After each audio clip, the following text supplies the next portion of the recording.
नमस्कार दोस्तों, स्वागत है आप सभी का जनरल स्टडी गुरु में। यहाँ पर आपको सभी कम्पिटिटिव एग्जाम के लिए जीके अथवा जीएस कराई जाएगी। सभी कम्पिटिटिव एग्जाम जैसे UPSC, SSC, banking, railway, other state exam, जिसमें भी जीके आती है वो सब यहाँ पर कवर किए जाएंगे। जैसा कि वीडियो के टाइटल में लिखा हुआ है, तो उसी प्रकार से इस वीडियो में हम क्वेश्चंस को कवर करेंगे। चलिए दोस्तों, देखते हैं अपना पहला क्वेश्चन। क्वेश्चन नंबर 1, दहसाला नाम की नवीन कर प्रणाली किसने प्रारंभ की थी? एक बार ऑप्शंस को ध्यान से देख लीजिए। तो इस क्वेश्चन का सही आंसर है ऑप्शन बी, अकबर ने। याद रखना आपको। 1580 ईस्वी में अकबर ने दहसाला नाम की नवीन कर प्रणाली प्रारंभ की थी। इस व्यवस्था को टोडरमल बंदोबस्त भी कहा जाता है। दहसाला नाम की नवीन कर प्रणाली जो थी वो कब प्रारंभ हुई? 1580 ईस्वी में। किसने प्रारंभ किया? अकबर ने। इसे अन्य किस नाम से जाना जाता था? तो टोडरमल बंदोबस्त के नाम से भी इसे जाना जाता था। ये आपको याद रखना है। और इसके अंतर्गत भूमि को 4 भागों में बांटा गया था। वो भाग थे पोलज, परती, चाचर और बंजर। ये आपको याद रखना है। क्वेश्चन ऐसे बन सकता है कि टोडरमल बंदोबस्त व्यवस्था के अंतर्गत भूमि का कौन सा प्रकार निम्न में से नहीं है? तो आपको 3 ऑप्शन इस विभाजित भूमि से दे देगा और एक अन्य किसी प्रकार की भूमि का दे देगा। तो आपको ऑप्शन एलिमिनेट के हिसाब से आंसर लगाना है। क्लियर है दोस्तों? बढ़ते अपने अगले क्वेश्चन की तरफ। क्वेश्चन नंबर 2, मुगल काल में ऐसी भूमि जिस पर 3 से 4 वर्ष के अंतराल पर खेती की जाती थी क्या कहलाती थी?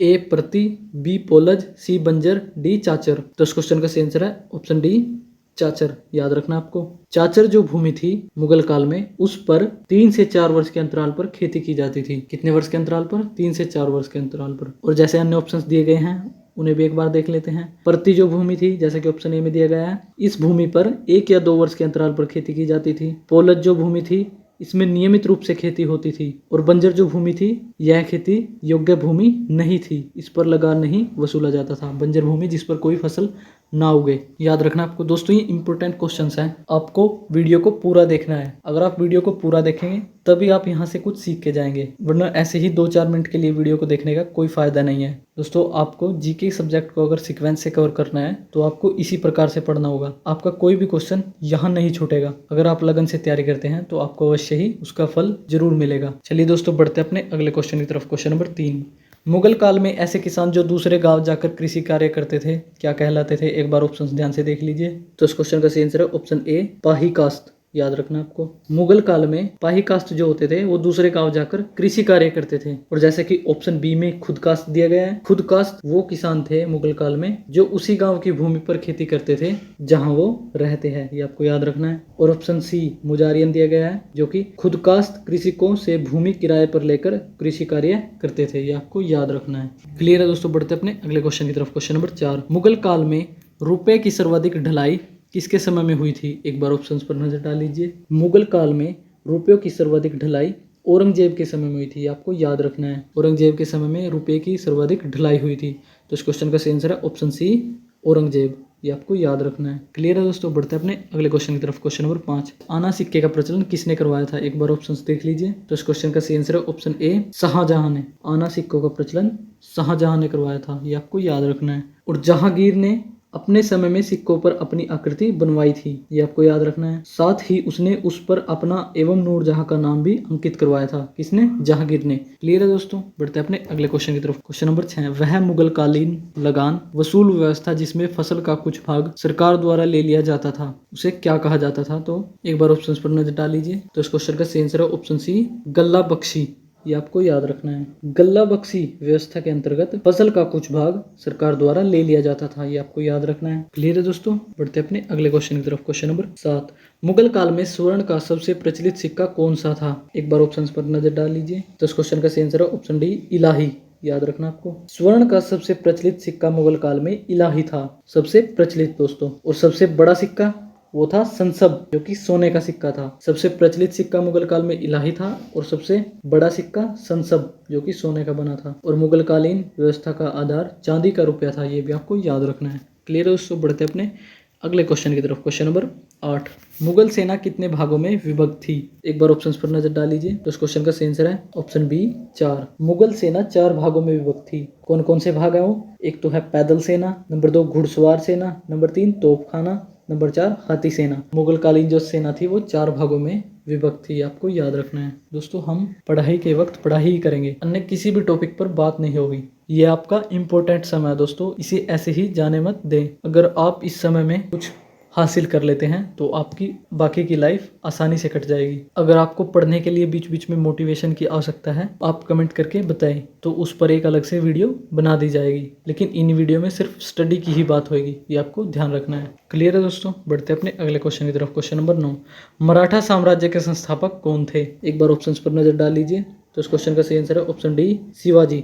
मराठा साम्राज्य के संस्थापक शिवाजी थे, ये आपको याद रखना है। शिवाजी का जन्म 6 अप्रैल 1627 ईस्वी में शिवनेर दुर्ग में हुआ था, जो कि जुन्नर के समीप पुणे में स्थित है। कहाँ स्थित है? पुणे में। ये आपको याद रखना है। मराठा साम्राज्य के संस्थापक वीर शिवाजी थे। क्लियर है दोस्तों? बढ़ते अपने अगले क्वेश्चन की तरफ। क्वेश्चन नंबर 10, शिवाजी के गुरु कौन थे? ए कोंडदेव, बी रामदास, सी ज्ञानदेव, डी रामदेव। तो इस क्वेश्चन का सही आंसर है ऑप्शन ए, कोंडदेव। याद रखना आपको। शिवाजी के पिता का नाम शाहजी भोसले एवं माता का नाम जीजाबाई था।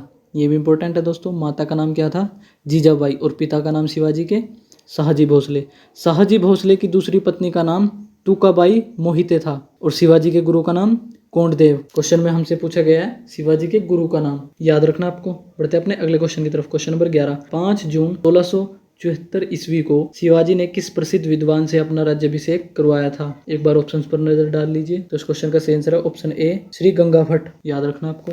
5 जून 1674 ईस्वी को शिवाजी ने राजगढ़ में वाराणसी के प्रसिद्ध विद्वान श्री गंगा भट्ट द्वारा अपना राज्याभिषेक करवाया था। मूल रूप से गंगा भट्ट महाराष्ट्र के एक सम्मानित ब्राह्मण थे, जो लंबे समय से वाराणसी में रह रहे थे। ये भी आपको याद रखना है। गंगा भट्ट जी कौन थे? तो वो महाराष्ट्र के एक सम्मानित ब्राह्मण थे। शिवाजी ने राज्याभिषेक कहाँ करवाया? तो राजगढ़ में। किससे? वाराणसी के प्रसिद्ध विद्वान श्री गंगा भट्ट से।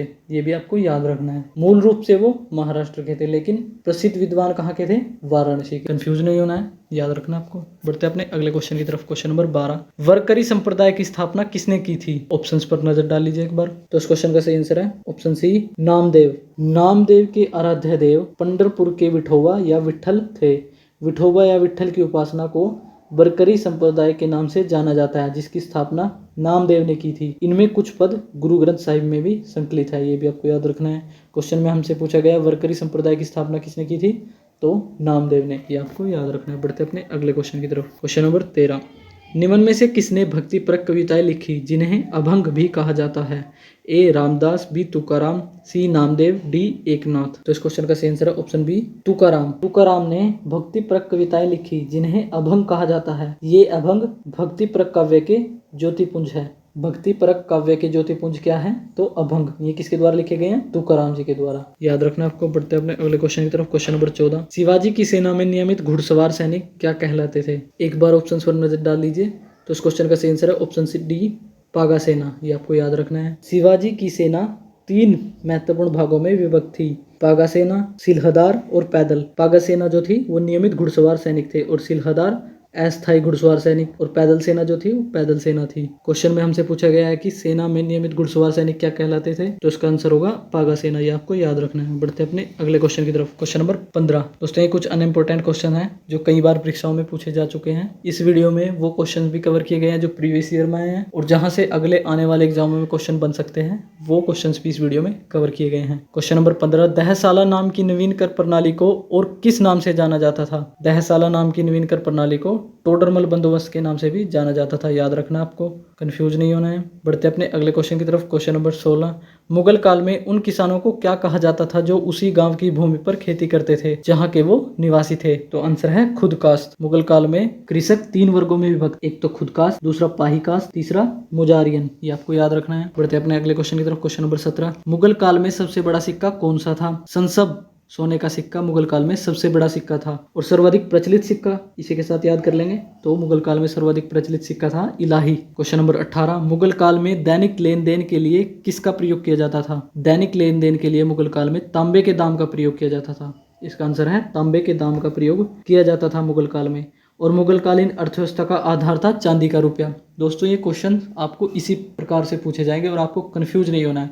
आपको एक एक बात को ध्यान से सुनना है अथवा ध्यान से पढ़ना है। सर्वाधिक प्रचलित पूछ रहा है, सर्वाधिक बड़ा पूछ रहा है, और काल कौन सा दिया गया है ये भी आपको ध्यान रखना है। तो मुगल काल में दैनिक लेन देन के लिए तांबे के दाम का प्रयोग होता था, और मुगल कालीन अर्थव्यवस्था का आधार था चांदी का रुपया। क्लियर है दोस्तों? बढ़ते हैं अपने अगले क्वेश्चन की तरफ। क्वेश्चन नंबर 19, मुगल कालीन सैन्य व्यवस्था पूर्णतः किस पर आधारित थी? मुगलकालीन सैन्य व्यवस्था मनसबदारी पर आधारित थी। किस पर आधारित थी? मनसबदारी प्रथा पर। और मनसबदारी को प्रारंभ किसने किया था? तो अकबर ने। ये आपको याद रखना है। क्वेश्चन नंबर 20, शिवाजी के पिता का क्या नाम था? शिवाजी के पिता का नाम था शाहजी भोसले, माता का नाम जीजाबाई और गुरु का नाम कोंडदेव। ये आपको याद रखना है। क्वेश्चन नंबर 21, शिवाजी की पत्नी का क्या नाम था? साईबाई निम्बालकर शिवाजी की पत्नी का नाम था। और दूसरी पत्नी का नाम तुकाबाई मोहिते। ये भी आपको याद रखना है। साईबाई निम्बालकर के साथ शिवाजी का विवाह 1640 ईस्वी में हुआ। क्लियर है दोस्तों? बढ़ते अपने अगले क्वेश्चन की तरफ। क्वेश्चन नंबर 22, 1656 ईस्वी में शिवाजी ने अपनी राजधानी किसे बनाया था? 1656 ईस्वी में शिवाजी ने अपनी राजधानी रायगढ़ को बनाया था। ये आपको याद रखना है।